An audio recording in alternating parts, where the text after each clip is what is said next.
Kronologi tragedi Si Biru-Biru, prajurit TNI gelap mata. Puluhan prajurit TNI dari Batalion Artileri Medan, Armet, 2105 Kilap Sumagan, menyerang warga Desa Selamat, Kecamatan Si Biru-Biru, Kabupaten Deli Serdang, Sumatera Utara, Jumat, 8 November 2024, malam.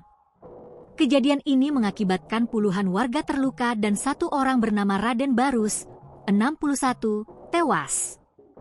Kepala Desa Selamat, Bahrun, mengatakan, warga kaget dengan kedatangan puluhan anggota TNI tanpa seragam sekitar pukul 22 waktu Indonesia Barat. Warga tidak tahu pasti alasan puluhan anggota TNI menyerang warga Desa Selamat. Namun, prajurit yang datang mencari orang yang cekcok dengan mereka di jalan. Beredar kabar bahwa ada anggota TNI yang berselisih dengan warga di jalan. Kami tidak tahu pasti alasan mereka menyerang warga kami. Kata mereka, ada cekcok antara anggota Armet dengan warga saat melintas di jalan dengan sepeda motor.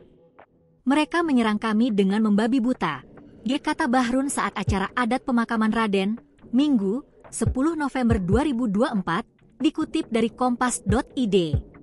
Anggota TNI dengan senjata tajam menyerang warga secara brutal, baik yang ada di jalan maupun di rumah. Mereka menanyai warga keberadaan pemuda yang cekcok dengan mereka saat melintas di jalan. Warga yang berada di rumah diseret keluar, dipukul, dan beberapa dihantam dengan pisau. Seorang warga mengalami luka sobek cukup besar di kepala dan masih dirawat intensif di rumah sakit. Mereka belum tahu bagaimana Raden bisa menjadi korban kebrutalan anggota TNI. Raden ditemukan tergeletak mengeluarkan banyak darah di pinggir jalan. Terdapat luka di kepala dan badannya.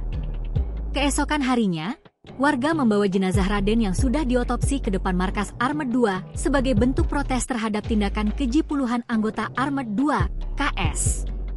Sebelumnya diberitakan, puluhan prajurit dari Armet 2105 KS menyerang warga Desa Selamat pada Jumat, 8 November 2024, malam. Akibatnya, puluhan warga terluka dan satu orang meninggal dunia bernama Raden Barus.